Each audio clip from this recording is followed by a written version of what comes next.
Nhắc rằng là nó bê chín gì bây giờ tao cho tao lại nè chín gì tao tao chi sẽ là chi sẽ rằng lấy chè chị cũng mà thay cái bê xe nữa nên chỉ số bê lệnh cao thôi cho thì mình nhớ thế cố thế cái bê là chi thành gì cái bê là số này giờ chị nó chỉ tôi lì lại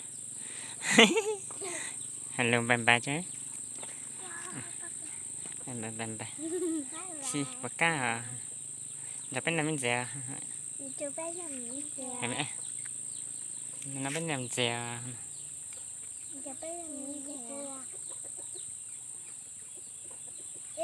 ta tự sẽ cái sẽ ta là nữa ta tự là sẽ lên nó ta sẽ nhân danh san đại sẽ chúng ta sẽ này để sẽ này chả cái đây mẹ thay thì sao có thay có chế được bắn này lụt sao lại bàn đấy được bắn lụt sao lại thì chi sửa này dòng lên nó bộ xé này xé một chi dòng lên chè ít để sẽ quần sợi can này bên trên này thì ta kia bên dưới xuống này bên dưới xuống cái có dưới là chi nọ nữa sẵn đợi bên nó chỉ cho ta mua chứ như chú dầu thế thì chú mua thì bây giờ lẩu thì xem mà đến tới lại chị bây giờ phải chỉ gì nó sẽ nhỉ can lên chén đấy còn giờ can là mía lẩu sẽ mấy tỷ sẽ như ta tạo bây ta chi thì xem nào nàn lẩu đi nào thì bây giờ ta sẽ cào trồng chi để sẽ chi là đấy chị là chi là chi sẽ lại này hát sầm nàn lẩu thì bây giờ cào trồng bây giờ cào lên nó trồng quậy như sao đâu giờ thì trồng lên nó mà nàn đâu thì ta nọ kia đi à đi hả đến đâu chạy làm bài hay làm bài hay cần học bậc cá phải cần làm bậc thì đi cần làm đau là cần làm chạy làm bậc chạy đi ba là tan cho tan táo chào chập lan nha nhà tôi chập lắm mà nhà tôi tạm mà thì chính cả nha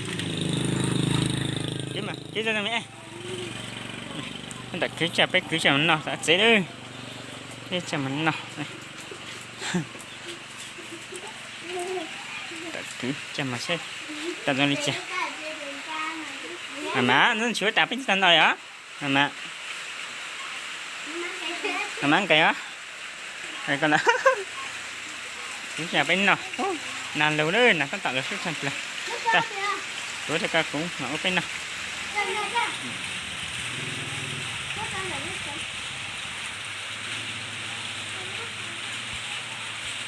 sao cái tối đó mà tối chết mà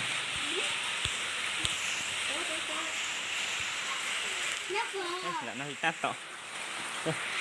tạo luôn nhất cháu lúc thả đây là quả cá bèn bèn chưa nào luôn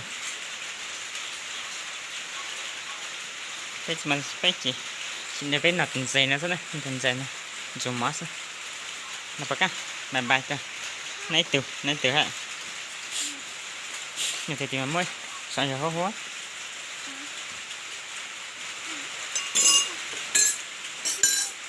nào mà chứ làm gì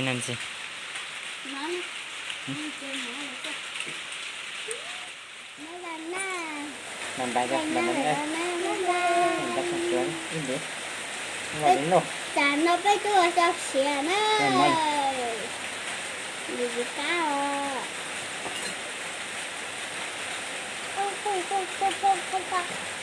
y phù phải rất đúng y phù phải khắp ba tử tao nó cái xẻ đó là mình chỉ cắt đi chia làm bài thôi làm bài cái nào mình làm cái nào chứ căng nặng nó nữa.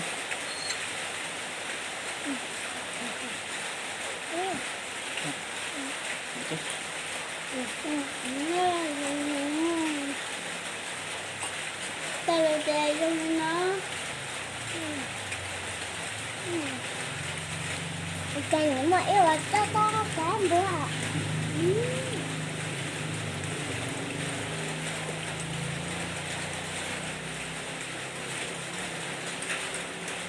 Okay, kita nak kencing di sini.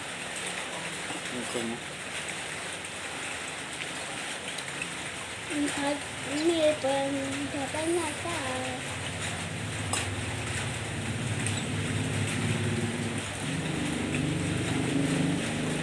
Nanti ada cakap mana? Cakap mana kan?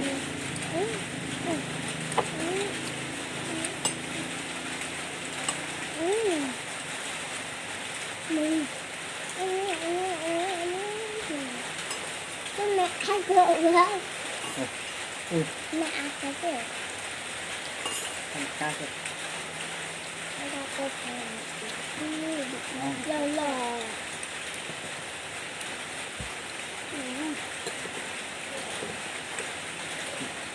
Hả? Nó mặn. Ô, nó lên một cái cá. Cá để chặt nữa.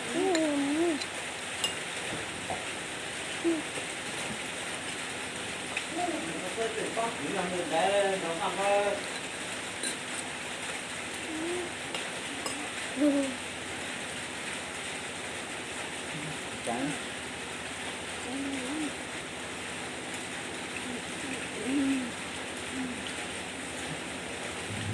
Đây lạnh nè.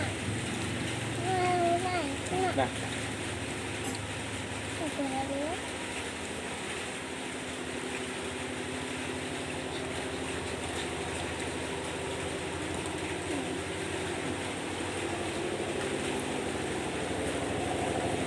Dia nak tahu tak ya? Nah. Siap. Mau em mau.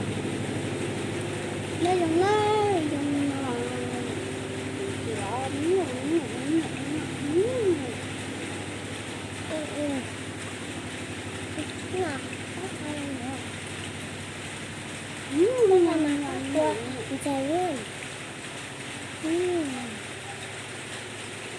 Mẹ bò thà bánh no cho làm anh thà bánh no cho mẹ thà bánh no đó cái sổ cá cá cái hồ để cá nó nó cứ lấy cái lấy giỏ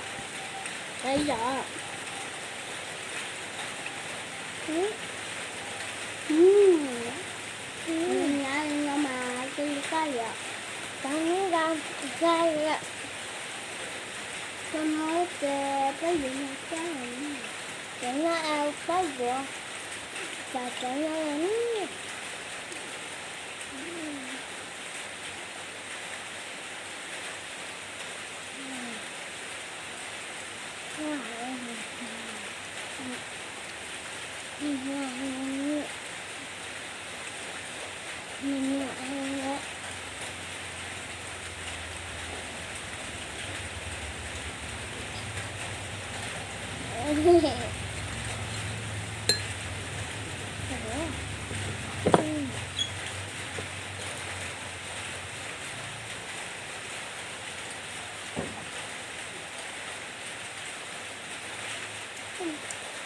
Con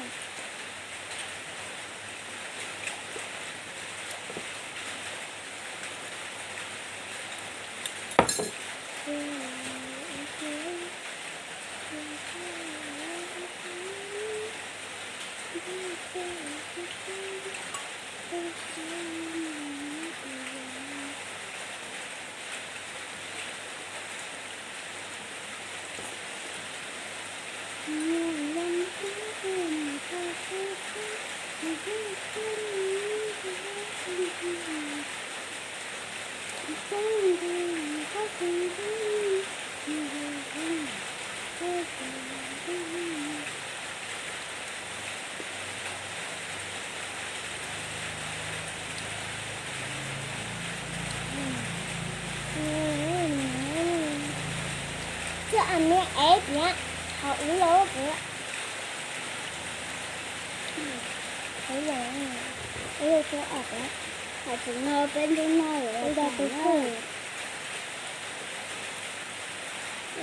nó tụi mà để con mẹ ăn gặp cười ngồi tôi khâu bây giờ tôi khâu bây giờ tôi khâu bây giờ tôi khâu bây giờ tôi khâu chưa đủ chứ nó ở cái khi gì thì khác con cái này bây giờ tôi thu bây giờ tôi thu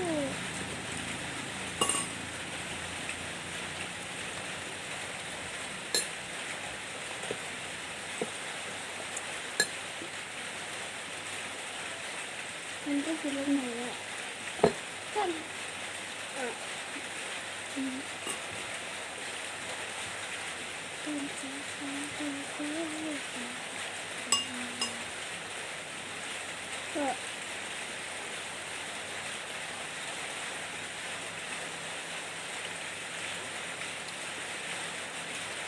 ngon cũng ngon càng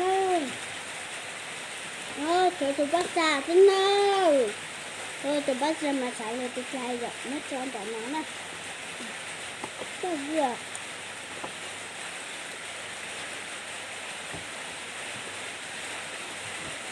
anh cũng ngồi đây ít thằng một việc anh cũng ít chỉ một đây ít tầm nơi tầm tàu nơi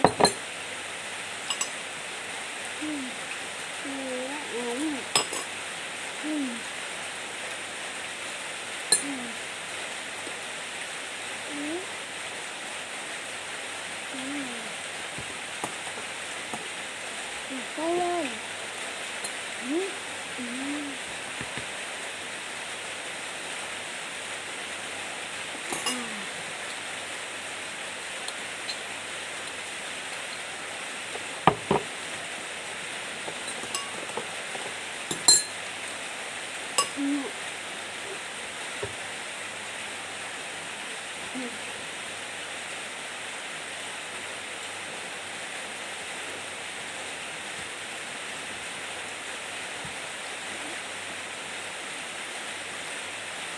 Hãy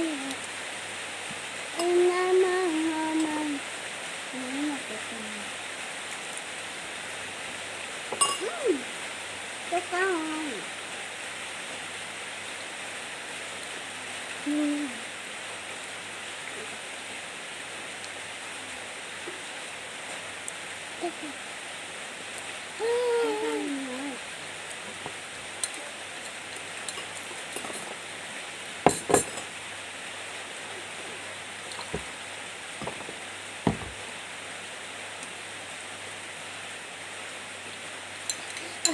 cho kênh Ghiền Mì Gõ để không bỏ lỡ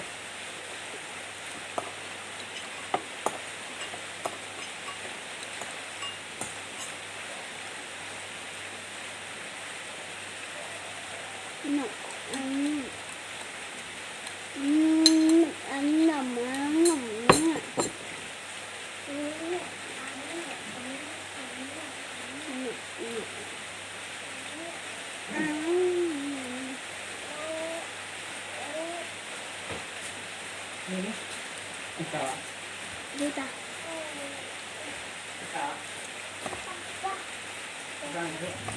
nó có trong nó có túm bèn hả nè nó túm bèn ta cũng làm ở bên làm bè bên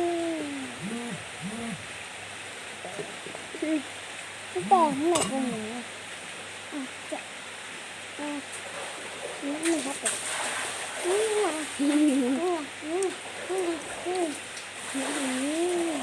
nó sẽ đi ra nhà hay dài đấy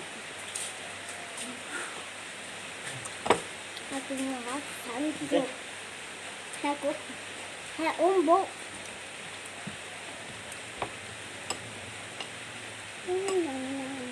xin bằng cái gì ít nói cho là hai hôm nay tôi chỉ là tôi hai bye bye bye bye Nang gawin na si. Tayo na. Bye bye bye bye bye. Next ka. cái khăn này chị Nam mẹ vẫn là